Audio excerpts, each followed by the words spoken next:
Bismillahirrahmanirrahim. Assalamualaikum warahmatullahi wabarakatuh.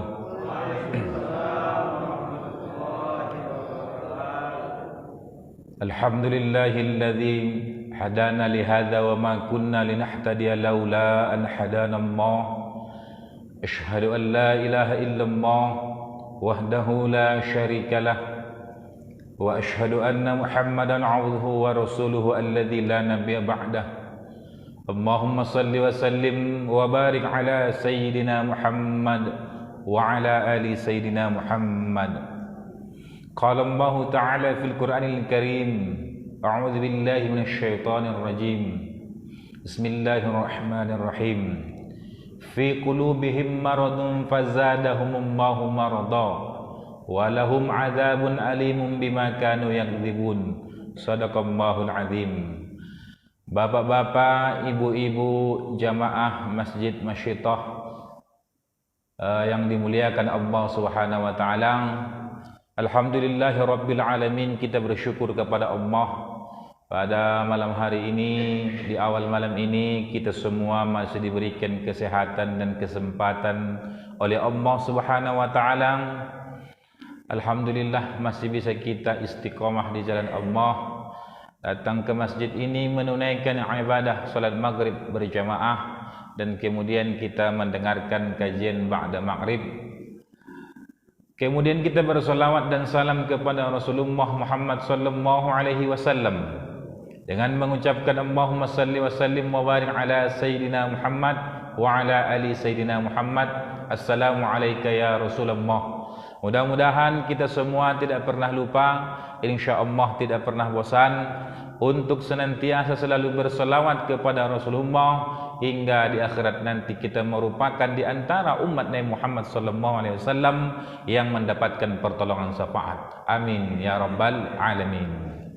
Bapak Ibu yang dimuliakan Allah Subhanahu wa taala, pertama saya minta maaf, minta izin kepada bapak-bapak dan ibu-ibu. Saya masih ingat bulan Ramadan yang lalu masih ada jadwal saya di sini mengisi kultum subuh, akan tetapi tak bisa saya isi waktu itu dikarenakan karena ayah saya meninggal dunia. Jadi sebelum kita mulai, saya ingin meminta doa dari bapak-bapak, ibu-ibu untuk membacakan Al-Fatihah kepada almarhum ayah saya. Ila hadratin Nabil Mustafa ala hadhihi niyya al-Fatihah. A'udzu billahi minasyaitonir rajim. Bismillahirrahmanirrahim.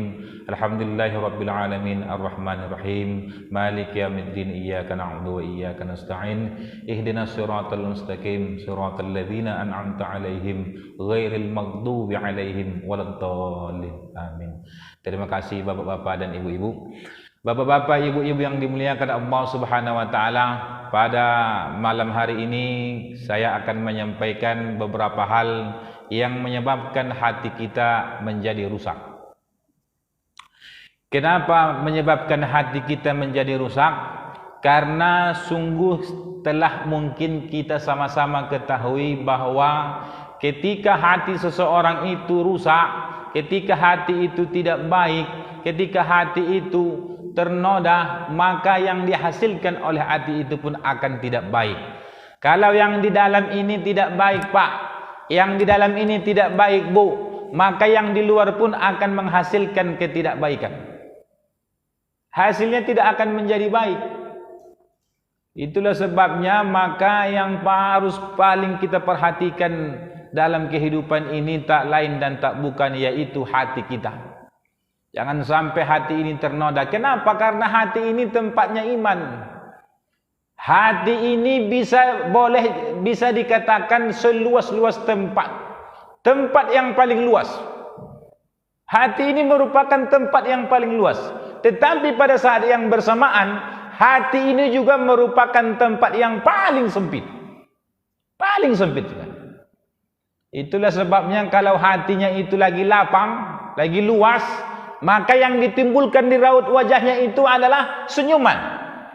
Cerah wajahnya, bahagia, enak dipandang mata, senang kita melihatnya. Tetapi ketika hati itu lagi bermasalah, lagi kurang enak, lagi tidak baik, lagi ada sesuatu di dalam, maka biasanya wajahnya pun tak enak dipandang, tak elok dipandang. Keningnya berkerut, wajahnya tidak bercahaya, tak ada auranya kalau orang kita bilang. Tak ada auranya. Maka jangan sampai ini terjadi kepada kita. Banyak yang menyebabkan hati kita itu akan rosak, akan tidak baik. Akan tetapi saya akan mengutip pendapat yang disampaikan oleh Al-Imam Ibnu Hajar Al-Asqalani, mengutip pendapat Syekh Hasan Al-Basri, bahwa kata beliau ada beberapa hal yang menyebabkan hati seorang hamba itu menjadi rusak. Yang pertama, ketika dia menyepelekan dosa, Pak. Dia sepele terhadap dosa, Bu. Apa kata dia? Biarlah berbuat dosa sekarang, biarlah berbuat salah sekarang, nantilah tobatnya. Seolah-olah dia memastikan kalau saat ini dia berbuat dosa, maka besok dia bisa bertobat. Dia sepele terhadap maksiat yang dia lakukan, dosa yang ia perbuat, dia sepele. Dia tidak peduli. Waktu umur saya masih muda, waktu saya masih sehat, waktu saya masih bisa kemana-mana, tak apa-apalah meleset-meleset sedikit, kata dia. Tak apa-apalah salah-salah dikit. Atau seorang orang tua yang membiarkan anaknya, biar ajalah mereka masih muda, biarkan sajalah mereka masih anak-anak, tidak usah terlalu tegang, tidak usah terlalu ketat, biar saja dia masih muda, nanti kan dia bisa berubah, kata dia. Nanti kan kita bisa tobat, nanti kan kita bisa memperbaiki diri. Iya kalau panjang umur kita, Pak. Iya kalau panjang umur kita, Bu. Iya kalau Allah masih beri kesempatan. Kalau tidak, maka jangan sampai kita menyepelekan sesuatu ataupun menyepelekan dosa, baik itu dosa kecil apalagi dosa besar. Kita ini terkadang misalnya anak-anak kita di rumah pergi keluar rumah membuka aurat, biar saja, tak apa-apa. Dia kan belum akil balik, dia kan belum dewasa, dia kan masih anak-anak, belum tahu dia. Inilah yang menyebabkan nanti anak-anak kita itu terbiasa dengan pola pendidikan yang kita terapkan. Karena biasa, karena maaf, karena tidak apa-apa, dia pun tidak merasa bersalah. Dia merasa tidak apa-apa. Ketika anak perempuan itu keluar rumah tidak memakai kerudung, lalu orang tuanya mengatakan dia masih kecil, Pak. Selalu kata maaf yang keluar dari mulut orang tuanya itu, biarlah masih kecil, maka terdengar oleh telinga anak, tersimpan di memorinya, dalam hatinya pun ia selalu mengingatnya. Apa dia bilang? Kalau buka jilbab itu, kata bapak mak saya, tak apa-apa, kita masih kecil, karena ada waktu nanti, ada kesempatan nanti kita perbaiki. Maka jangan sampai hal-hal seperti ini kita sepele terhadapnya. Bapak Ibu yang dimuliakan Allah Subhanahu wa taala, menyepelekan dosa, menyepelekan maksiat, berharap suatu saat kelak dia akan bertobat kepada Allah Subhanahu wa taala, merusak hati kita. Hati yang sudah rusak, hati yang sudah ternoda, sulit untuk masuk nasihat, sulit untuk menerima kebenaran. Dialah yang paling benar, dialah yang paling mantap, yang paling hebat, karena hatinya terganggu.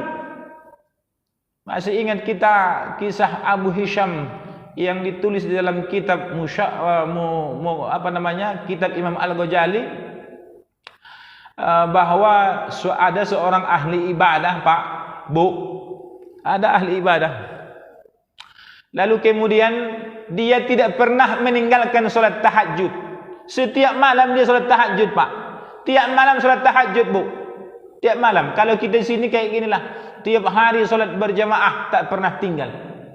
Tiap hari, tiap minggu, tiap pekan mendengarkan pengajian, istiqomah di dalam Allah Subhanahu wa taala. Begitu juga dengan Abu Hisham ini, Abu bin Hisham. Dia setiap malam salat tahajud, Pak, Bu. Salat tahajud tiap malam, ahli ibadah.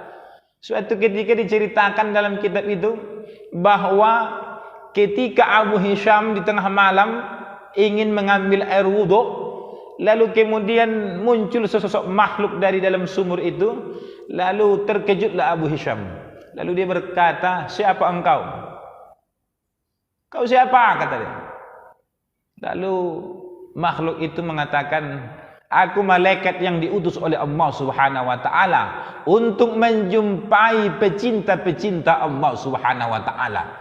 Satu posisi, satu Abu Hisham ini tegang, tetapi di sisi lain dia senang. Kenapa dia senang? Dia ingin bertanya karena malaikat itu membawa buku catatan amal. Abu Hisham ingin bertanya, apakah ada nama dia di buku catatan amal tersebut? Lalu dengan pedenya dia bertanya, wahai malaikat, apakah ada namaku di buku catatan amalmu tersebut? Karena dia sangat yakin. Kenapa? Jangankan yang wajib, salat sunnah tahajud setiap malam tidak pernah tinggal. Maka malaikat itu pun buka buku catatan. Alangkah terkejutnya Abu bin Hisham, tak terdapat namanya di dalam buku tersebut. Tak ada namanya, Pak. Tak ada namanya, Bu. Tak ada nama dia. Lalu dia bertanya, wahai malaikat, kenapa namaku tak ada di buku catatanmu ini? Apa sebabnya? Malaikat itu berkata, Abu bin Hisham, aku tahu engkau itu adalah ahli ibadah.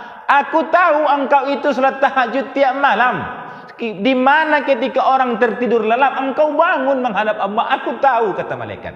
Tetapi ketika ingin ku tulis di buku catatanku ini, Allah Subhanahu wa taala melarangku untuk menulisnya. Kenapa? Kok bisa? Ini pun jangan sampai terjadi sama kita.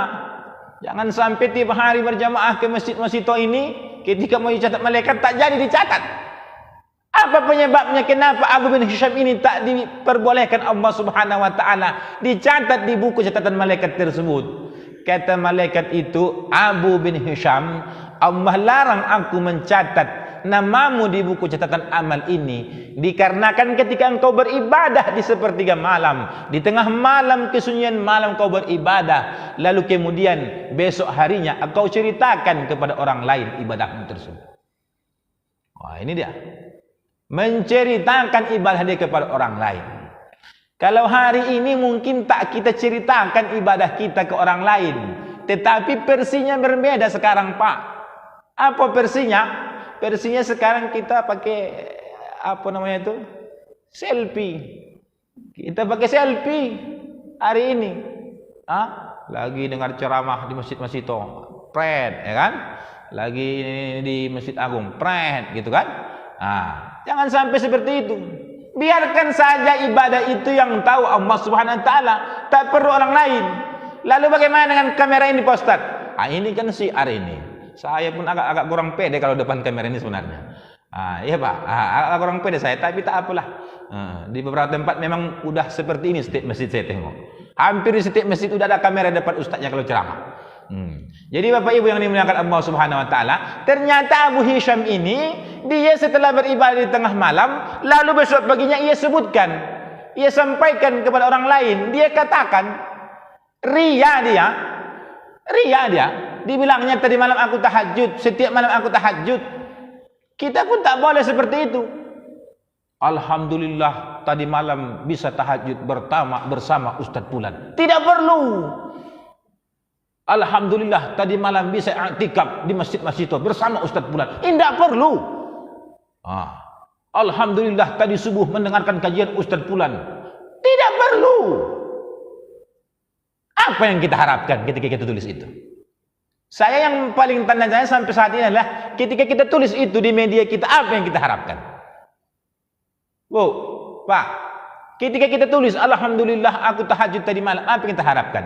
Orang yang memosting sesuatu di dalam media sosial itu, yang diharapkan itu apa? Like and comment. Kan itu.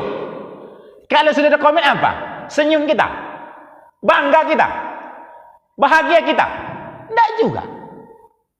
Inilah yang menyebabkan rosaknya hati kita, Pak, Bu. Maka hati-hati. Apakah tidak boleh, Pak Ustaz? Boleh-boleh saja. Tidak ada masalah. Tetapi janganlah setiap ibadah pret. Jangan sampai seperti itu. Jadi Bapak Ibu yang dimuliakan Allah Subhanahu wa taala, pertama, jangan menganggap dosa itu sepele. Jangan menganggap maksiat itu sepele. Karena itu akan menyebabkan hati ini menjadi keras, rusak, kemudian sulit kita untuk dinasihati orang lain. Siapapun ustaz yang menyampaikan ceramah, orang tua sekalipun menasihati dia, tak akan mempan dikasih tahu, tak akan mempan diberi tahu, karena hatinya sudah menjadi keras dan rusak. Bapak Ibu yang dimuliakan Allah Subhanahu wa taala. Yang kedua, apa disebutkan oleh Al-Imam Hasan Al-Basri, bahwa yang menyebabkan hati kita itu rusak, yang kedua adalah orang yang berilmu lalu dia tidak mengamalkan ilmunya. Ada dua pemahaman tentang hal ini. Yang pertama, orang berilmu itu dia jadikan ilmunya itu isi kepala saja, Pak. Tak mau dia mengajarkan sesuatu kepada orang lain, disimpan di kepala untuk diri dia saja. Tak mau dia berbagi ilmu pengetahuan. Contoh, ini saya sampaikan di mana-mana. Bapak, ibu, pandai ibu memasak. Dah, pandai ibu masak. Bapak mungkin ada juga yang pandai masak. Bahkan buka usaha di mana-mana. Tiba-tiba, apa resep ibu, Pak? Rahasia. Kan begitu? Kan begitu? Iya, Bu. Ketika kita minta resep makanan sama ibu-ibu tak beritahu. Kenapa? Rahasia. Resep keluarga dari turun-temurun. Padahal itu kan ilmu. Apa yang terjadi hari ini? Rahasia yang ibu simpan selama ini, rahasia yang bapak simpan selama ini, dibuka lebar-lebar terang benderang oleh yang namanya Mbah Google. Betul? Betul tak? Betul tak? Lebih banyak pahala Mbah Google daripada kita. Iya.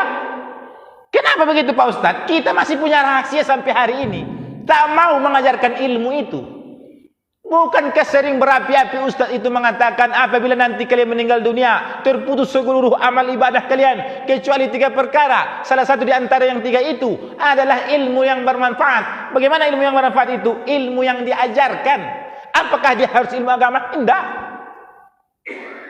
Bunyinya ilmu yang bermanfaat. Bermanfaatkah ilmu masak itu? Misalnya, bermanfaat.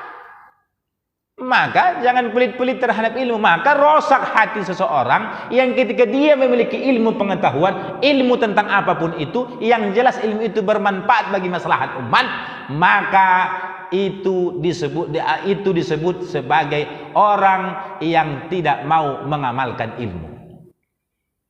Lalu pemahaman yang kedua adalah orang yang memiliki ilmu pengetahuan, akan tetapi dia melakukan hal-hal yang bertentangan dengan ilmunya. Misalnya ustadz ini ceramah, berapi-api ustadz ini ceramah, paku. Kemana-mana. Tiba-tiba dia pun tak buat itu. Disuruh sholat di masjid, ustadznya tak sholat di masjid.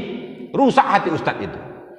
Kenapa ustadz contohkan ustadz? Kalau saya contohkan nanti yang lain, biarlah saya contohkan ustadz. Yang kedua, ada juga ilmu-ilmu ini disalahgunakan. Apa dia contohnya? Ini mohon maaf Pak, mohon maaf Bu, ini sering terjadi di mana-mana. Dia pandai listrik, tukang listrik. Dia pandai masang listrik, pandai diperbaiki listrik. Itu kan ilmu pengetahuan tak dimiliki oleh semua orang. Saya tak mengerti listrik, mungkin Bapak tak paham listrik, ada orang paham listrik. Lalu kemudian kepandaian listrik itu dijadikan dia untuk mencuri listrik. Tiap bulan orang bayar listrik 500.000, dia 150. Misalnya, tiap bulan orang bayar 600.000, dia 150.000. Tiba-tiba ditanya, kok heran, kok bisa bayar listrik murah? Rupanya tak lama kemudian datang PLN. Rupanya sekarang canggih, ada alatnya. Ada alatnya Pak. Jalan orang PLN itu di Masjid ini, bunyi alat itu. Bunyi Pak. Oh, ternyata ada yang mencuri listrik daerah situ. Begitulah alat itu sekarang. Jadi apa maksud Pak Ustadz? Maksud saya, dia melakukan sesuatu hal yang bertentangan dengan ilmunya. Apapun ilmunya, maka ketika bertolak belakang dengan ilmunya, berarti hati orang itu sudah rusak. Rusak hatinya itu Pak, Bu. Jadi Bapak Ibu yang dimuliakan Allah Subhanahu wa taala, maka jangan sampai ini terjadi kepada kita, apapun profesi kita, bagaimanapun ilmu pengetahuan yang kita miliki. Kaum muslimin wal muslimat, jamaah masjid yang dimuliakan Allah Subhanahu wa taala. Kemudian yang ketiga adalah bahwa dia sadar betul, paham betul nikmat yang Allah berikan selama ini kepadanya, kepada keluarganya. Dia sadar, dia yakin, dia tahu bahwa itu semua datangnya dari Allah Subhanahu wa taala. Kenikmatan yang kita alami, yang kita rasakan, yang kita miliki saat ini, dia sadar, dia paham itu diberikan oleh Allah Subhanahu wa taala. Akan tetapi dia tidak bersyukur kepada Allah Subhanahu wa taala. Kita flashback kembali kepada cerita Abu Hisham tadi. Ternyata kenapa Abu Hisham itu tidak ada namanya di catatan buku amal tadi, selain dia menyampaikan atau mengungkapkan ibadah yang sudah ia lakukan kepada orang lain, dia pamer kepada orang lain. Yang kedua alasannya adalah ketika dia seorang ahli ibadah, dekat dengan Allah Subhanahu wa taala, akan tetapi ada tetangganya yang sakit, dia tidak pernah mau jenguk. Ada tetangganya yang kelaparan, dia tidak pernah mau menolong. Inilah yang menyebabkan Abu Hisham itu tidak dicatat kebaikan pahalanya di hadapan Allah Subhanahu wa taala. Maka kalau hari ini, saat ini, detik ini ada orang dekat luar biasa kepada Allah Subhanahu wa taala, tapi tak peduli dengan lingkungan, tak peduli dengan sesama manusia, dia tak peduli orang sakit, tak peduli fakir miskin, tak peduli orang teraniaya, maka orang ini pun tidak betul, tidak benar. Itulah sebabnya kita harus selalu menjaga yang selalu kita sebut hablum minallah wa hablum minan nas. Maka jangan sampai Pak, maka bersyukur itu, nikmat ini datang dari Allah Subhanahu wa taala, dia tidak bersyukur, inilah yang menyebabkan hati rusak. Karena Allah yang memerintahkan kita untuk bersyukur. Jangan sampai dekat dengan Allah Subhanahu wa taala, kita ibadah secara terus-menerus, tiap malam, tiap detik, tiap saat, tapi tak pernah peduli dengan tetangganya. Ada tetangga yang sakit, ada tetangga yang miskin, mungkin tak mampu beli beras, mungkin dia tak mampu bayar kontrakan, tetapi kita tidak peduli. Ini salah satu yang menyebabkan hati itu rusak. Kemudian dia tidak dicatat amalan oleh Allah Subhanahu wa taala. Karena mesti kita membedakan, ibadah itu adalah hal-hal yang berhubungan dengan Allah Subhanahu wa taala. Akan tetapi kita sering mengatakan amalan. Amalan itu adalah hal-hal yang berhubungan dengan sesama manusia. Apa maknanya?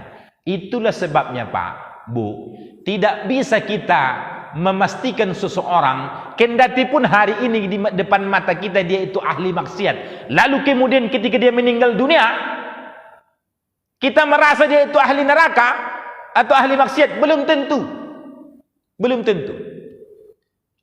Malam ini kita yang sering datang ke masjid ini, salat berjemaah tiap hari, belum tentu ahli surga, belum tentu. Ini yang akan nanti menjadikan penyebab salah satunya. Banyak orang, banyak cerita, kisah nyata, banyak orang dia tak solat ke masjid Pak, solatnya di rumah. Tapi bukan berarti saya sampaikan ini tak ada pula jemaah ke masjid, mesti ke masjid, laki-laki mesti solat ke masjid. Tetapi ini berbicara dalam konteks lain.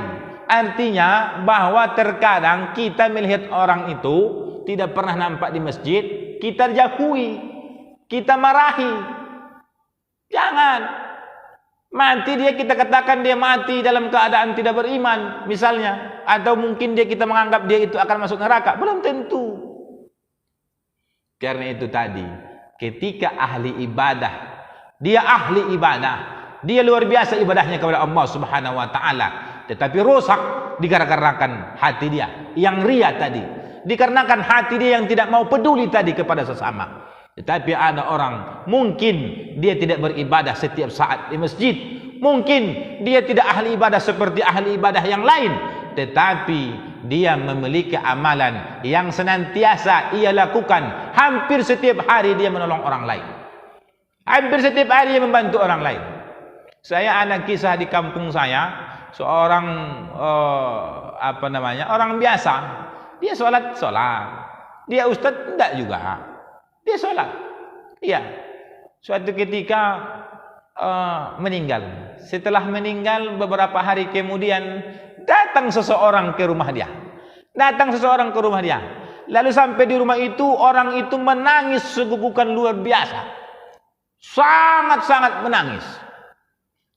Sampai anak almarhum ini berkata, Bu, Pak, kenapa engkau menangis begitu hebat luar biasa, sedangkan kami anaknya saja tak sampai setangis itu. Anak yang meninggal aja tak setangis orang yang datang tiba-tiba menangis ini. Maka orang itu menjawab, kalau aku kekurangan beras, aku tak punya duit, selalu bapakmu datang mengantarkannya ke sini. Biarpun uangnya habis di dompetnya itu diberikannya kepadaku semua. Tidak ada yang peduli kepadaku, tidak ada yang perhatian kepadaku kecuali dia, kata orang tersebut. Itulah yang disebut dengan sunyi di dalam keramaian. Hari ini di kota Pekanbaru ini kita tinggal, banyak orang yang merasa sunyi dalam keramaian. Kenapa? Tidak ada kepekaan terhadap lingkungan kita. Tak ada kepekaan terhadap tetangga kita. Masih ada orang hari ini yang tak sanggup membayar kontrakan rumahnya kalau rumah itu kontrak, tetapi tak sanggup lisannya untuk menyebutkannya kepada tetangganya. Tak sanggup dia minjem duit, tak sanggup dia ngasih tahu ke ustaz, ke masjid, tak sanggup dia.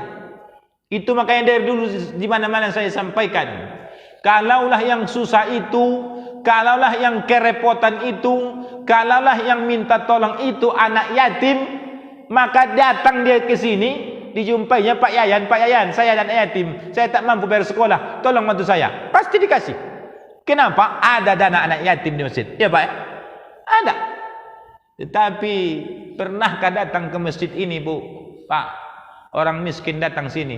Assalamualaikum Pak, pengurus masjid, saya tak mampu bayar kontrakan rumah. Kira-kira apa kita katakan? Apa kita sampaikan?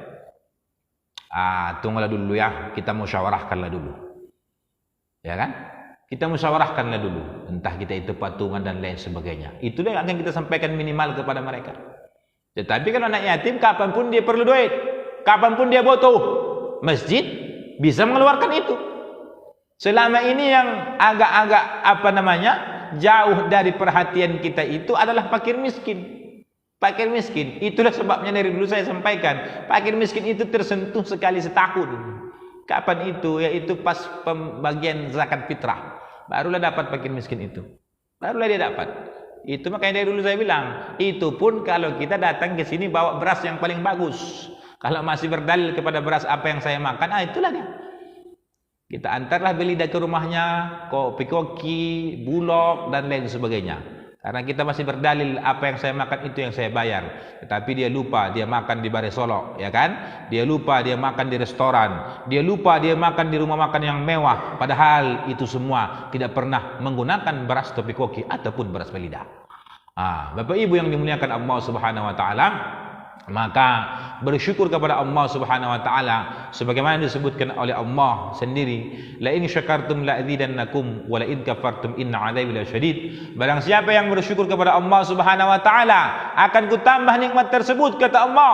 Tetapi barang siapa yang tidak mau bersyukur kepada Allah Subhanahu wa taala, azabku sangatlah pedih. Azab itu akan datang tidak kepada seseorang, akan tetapi kepada kaum itu sendiri. Kalau di lingkungan kita ini kita tidak peduli dengan nasib fakir miskin, anak yatim dan lain sebagainya, azab itu bukan kita sendiri yang menerima, semuanya kena. Yang baik, yang buruk, yang sedang, semuanya kena dampak. Maka jangan sampai ini terjadi kepada kita. Azabnya macam-macam Pak, azabnya macam-macam Bu.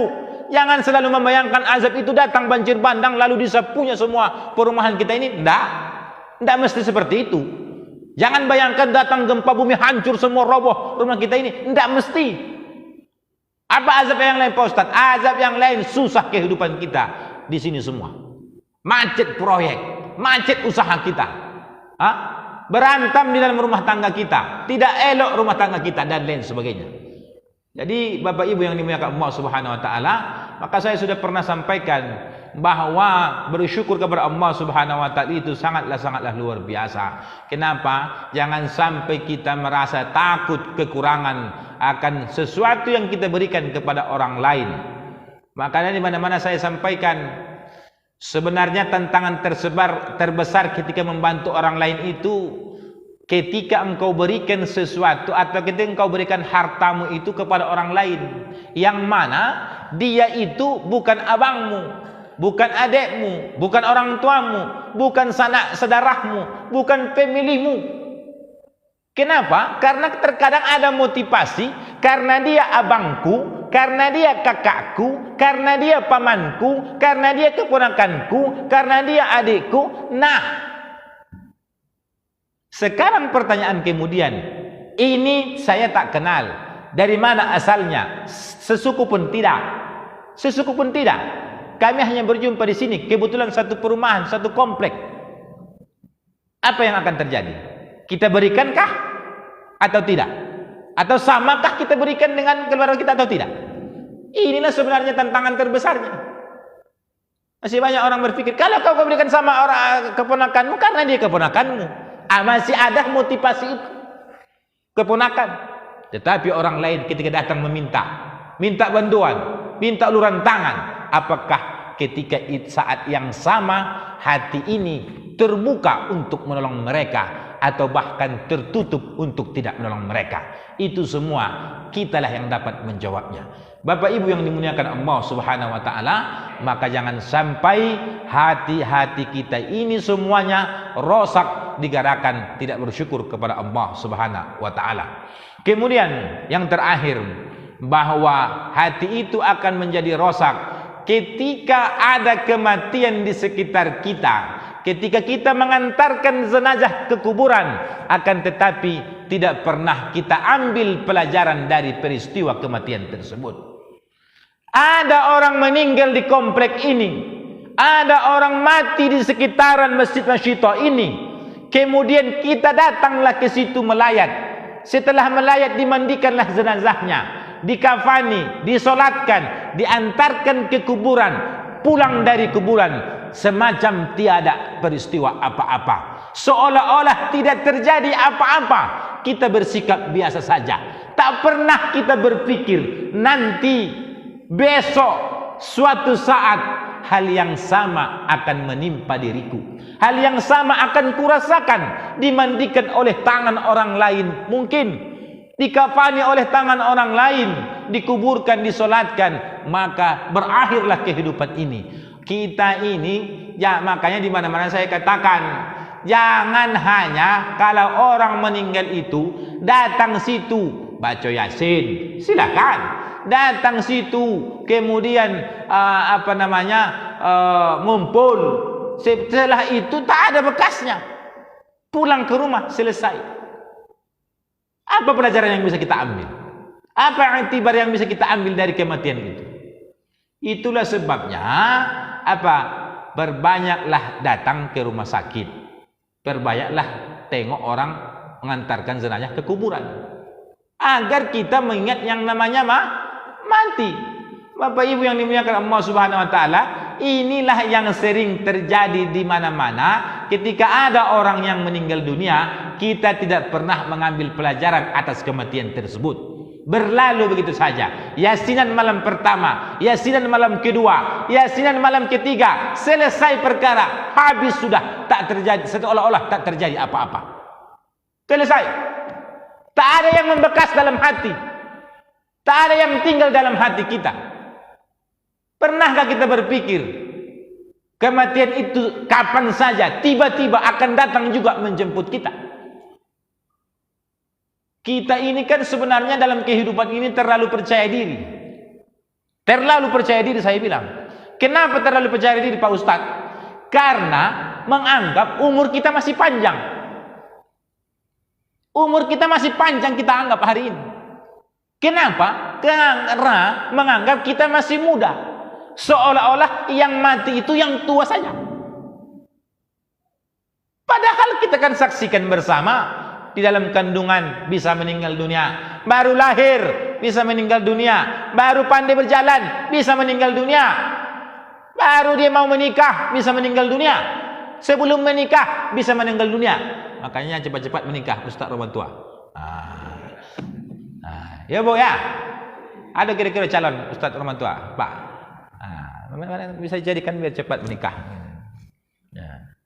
Jadi Bapak Ibu yang dimuliakan Allah Subhanahu wa taala, maka kematian itu mesti diambil pelajaran. Jangan sampai ketika ada peristiwa kematian berlalu begitu saja. Lalu apa yang menjadi obat hati kita ini Bapak Ibu yang dimuliakan Allah Subhanahu wa taala? Yang pertama, yang mampu mengobati hati yang sudah rusak itu, yang bisa mengembalikan hati itu agar menjadi lebih baik ke depannya, yang pertama yang mesti kita lakukan, memperbanyak membaca Al-Quran. Al-Quran itu tidak sekedar bacaan, akan tetapi ada efek yang sangat luar biasa yang ditimbulkan oleh bacaan kita itu. Dia tak sama membaca WhatsApp, tak sama membaca koran dengan membaca Al-Quran. Maka agar hati itu menjadi bening, bersih, banyak-banyaklah membaca Al-Quran. Yang kedua, yang bisa menyembuhkan itu semua adalah zikrullah. Ingatlah kepada Allah Subhanahu wa taala. Berzikirlah kepada Allah Subhanahu wa taala. Saya sudah pernah ajarkan di sini, tidak usah panjang-panjang, tak usah repot-repot, gampang saja, sederhana saja. Misalnya berangkat dari rumah menuju masjid untuk melakukan ibadah salat maghrib. Subhanallah, subhanallah, subhanallah, subhanallah, astagfirullah, astagfirullah, astagfirullah, astagfirullah, Allahu akbar, Allahu akbar, Allahu akbar. Sepanjang jalan sampai di masjid. Pulang dari masjid ini ulang lagi. Subhanallah, subhanallah, subhanallah, Allahu akbar, Allahu akbar. Macam-macam, terserah. Singkat-singkat saja. Astagfirullah, astagfirullah, astagfirullah. Jangan tanya dulu manfaatnya. Kita rata-rata ketika diajarkan tanya dulu apa kita dapatkan kalau kita buat begitu Pak Ustaz. Saya kan sering ditanya tuh. Saya sampaikan berzikirlah ini 100 kali. Lalu kalau saya zikir 100 kali Pak Ustaz, apa yang saya dapat? Kan sering begitu Pak. Tak usah begitu, buat dulu. Kenapa? Karena setelah dibuat nanti, setelah dilihat dulu. Bapak. Nah, sama seperti ya hitung untung rugi. Jadi jangan seperti level amalan kita, jangan seperti itu. Tetapi kerjakan dulu. Misalnya ada yang mengatakan perbanyak berselawat, udah perbanyak selawat, selawat terus. Perbanyak berzikir, perbanyak dulu berzikir. Agar itu tidak menjadi keras, agar hati itu tidak menjadi rusak. Karena dengan mengingat kematian itu kita akan menjadi lemah, menjadi lembut, menjadi mudah untuk menerima kebenaran yang disampaikan siapapun itu yang menyampaikan kebenaran. Bapak Ibu yang dimuliakan Allah Subhanahu wa taala, dengan demikian tidak sadar kita melakukannya, sengaja atau tidak sengaja, tetapi jangan pernah sesekali menyepelekan dosa tersebut. Segeralah bertobat kepada Allah Subhanahu wa taala, karena orang yang baik itu adalah orang yang ketika dia melakukan kesalahan lalu kemudian dia sadar akan kesalahan dia itu, segera dia meminta maaf, meminta ampun wa ta'ala. Kemudian jangan merasa jumawa, jangan merasa paling hebat, jangan terlalu percaya diri, jangan merasa paling ahli ibadah, karena rasa itu sebenarnya bagus, rasa itu. Tetapi ketika rasa itu ditambahkan merasa paling soleh, merasa paling pintar, merasa paling kaya, merasa paling masuk surga, merasa ahli ibadah, merasa inilah yang sangat-sangat luar biasa, akan menjerumuskan kita ke dalam lembah ataupun ke dalam nista yang akan mengantarkan kita ke dalam api neraka. Maka jangan sampai kita merasa, karena ada juga orang yang ada penghabisan, akan ada akhir daripada semua ini, akan ada akhir daripada segalanya. Maka jangan sampai kita meyakini bahwa tidak akan ada akhir, padahal mungkin saja sebentar lagi, mungkin saja tidak akan lama lagi akan datang akhir daripada kehidupan kita yang mungkin tidak akan pernah kita sadari. Maka memperbanyak mengingat kematian itu merupakan salah satu untuk memperbaiki hati kita masing-masing, Bapak Ibu yang dimuliakan Allah Subhanahu wa taala. Bapak Ibu jemaah masjid Masjitoh yang dimuliakan Allah Subhanahu wa taala, Mungkin demikianlah dapat saya sampaikan. Kalau ada pertanyaan saya persilahkan. Kalau tidak ada kita tutup karena